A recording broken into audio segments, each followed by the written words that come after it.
Buenos días, doctora y compañeros. En este día les hablaré un poco sobre la ATM o articulación temporomandibular y los músculos masticatorios. La articulación temporomandibular es la articulación sinovial formada entre el cóndilo de la mandíbula y el cóndilo temporal, que hace posible abrir y cerrar la boca. Es la única articulación móvil que hay en la cabeza y está ubicada delante de la oreja y a cada lado de la cabeza. Se utiliza para hablar, masticar, deglutir, bostezar y en diversas expresiones faciales. Existen dos articulaciones dentro de cada articulación temporomandibular, una superior y otra inferior, divididas por un menisco interpuesto entre ambas. En realidad, estas son dos articulaciones, situadas a cada lado de la cabeza. Estas dos forman una articulación multilateral unidas por el maxilar inferior. Cuando estas funcionan correctamente, pueden abrir y cerrar la boca sin dolor ni molestias. Cuando hay alguna clase de dolor, es porque alguna de las partes, bien ya sea muscular, nerviosa u ósea, ha perdido o disminuido alguna de sus funciones como consecuencia de diversas entidades clínicas. El estudio de la anatomía de la ATM nos permite analizar una de las más complejas articulaciones del cuerpo humano, con un funcionamiento que depende de una sofisticada interacción entre los sistemas óseo, muscular y nervioso. La ATM y sus estructuras. Las dos ATM forman una articulación funcional multilateral. Esta se diferencia de las demás articulaciones en que sus superficies articulares no están cubiertas por un cartílago hialino, están cubiertas más bien por una capa de tejido fibrocartilaginoso, capaz de soportar la presión. Las principales estructuras de la articulación temporomandibular son el cóndilo mandibular, la cavidad glenoidea, la eminencia articular, el menisco interarticular y la cápsula articular. Ahora les explicaré y les hablaré un poco sobre cada una de estas. El cóndilo mandibular tiene cabeza y cuello. Su superficie superior es la que articula con el temporal y su eje longitudinal es perpendicular a la rama mandibular. La cavidad glenoidea. La cavidad glenoidea es cóncava, tanto en sentido transversal como en sentido anteroposterior, mientras que la eminencia articular es cóncava en ambos sentidos. La eminencia articular. La eminencia articular es el tubérculo del hueso temporal, que forma el límite anterior de la cavidad glenoidea. Es convexa en sentido anterior-posterior. El cóndilo mandibular y el menisco se mueven delante de la eminencia articular cuando la apertura bucal es normal.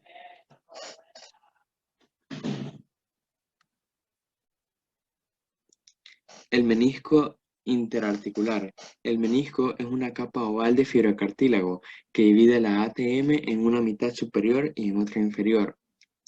En su parte central es más delgado que en sus márgenes, donde el tejido fibroso es más denso, lo que indica que está en una zona donde se aplica presión. Y por último, la capa articular, que la capa articular de la ATM es una cápsula fibrosa que se inserta en el temporal, en la parte media y lateral de la cavidad glenoidea, llegando hasta la eminencia articular y en la mandíbula, cuello del cóndilo.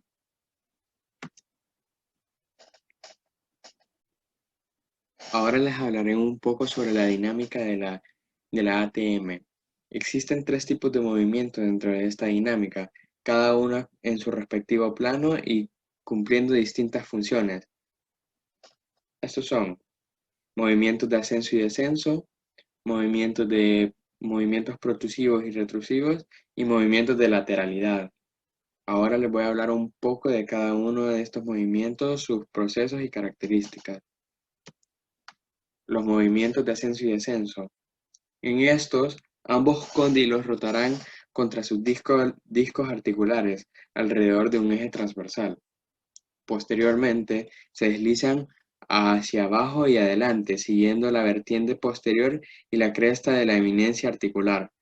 Por la combinación temporal y secuencial y simultánea de rotación condilar se presenta se presenta en el comportamiento intradiscal y de traslación en el comportamiento supradiscal.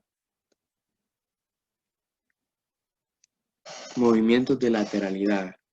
El eje vertical está ubicado algo más atrás con respecto de cada cóndilo de trabajo. Debido a esta posición, este eje, el cóndilo de lado de trabajo, tendrá un movimiento rotacional y se desviará ligeramente hacia afuera, en dirección del movimiento mandibular, y a veces también ligeramente hacia abajo. El ángulo trazado por el cóndilo de balanza en relación al plano sagital se denomina ángulo de Bennett. Ahora, por último, les hablaré sobre las características de los músculos de la masticación. Los músculos de la masticación son un grupo de músculos asociados a los movimientos de la mandíbula. Es uno de los principales grupos musculares de la cabeza. Estos son 4 músculos principales que conforman el grupo de la masticación: el macetero, el temporal, el pterigoideo medial y el pterigoideo lateral. Temporal. Es un fuerte músculo elevador de la mandíbula, situado a cada lado de la cabeza y ocupa la fosa temporal por arriba del arco cigomático. Se extiende en forma de abanico cuya vertiente se inserta en la apófisis coronoide de la mandíbula. Por arriba se inserta en la línea curva temporal inferior, en la fosa temporal y mediante un gas accesorio de la cara interna del arco cigomático. De ahí, sus fibras convergen sobre una lámina fibrosa y mediante un tendón nacarado abarca en vértice bordes y cara inferior de la apófisis coronoide. El músculo macetero. El músculo macetero es el más superficial de los músculos masticadores y palpables cuando se cierra con fuerza la mandíbula. Es un músculo amplio y de forma rectangular. Posee 2 fascios, uno superficial y otro profundo, y al contraerse de forma simultánea eleva la mandíbula. Inserción.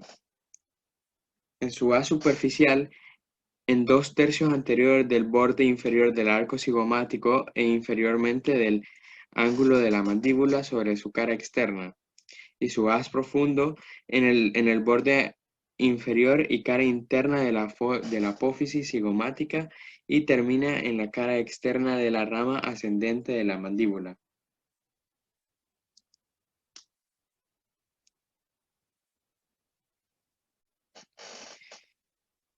El músculo pterigoideo externo o lateral. Este se extiende de la apófisis pterigoides al cuello del cóndilo de la mandíbula. Se encuentra dividido en 2 haces, uno superficial o esfenoidal y otro interior o pterigoideo.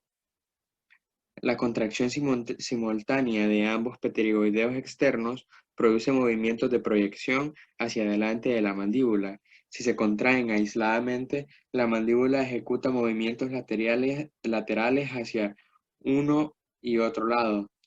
Cuando estos movimientos son alternativos y rápidos, se llama diducción y son los principales de la masticación. El pterigoideo interno o medial. Este se inserta superiormente en la cara interna del ala externa de la apófisis pterigoides y en la cara externa del ala interna por el fascículo palatino de Wara, en la apófisis piramidal del palatino, y de ahí sus fibras se dirigen para terminar en la cara interna del ángulo de la mandíbula. Es un músculo elevador de la mandíbula, pero debido a su posición, proporciona pequeños movimientos laterales.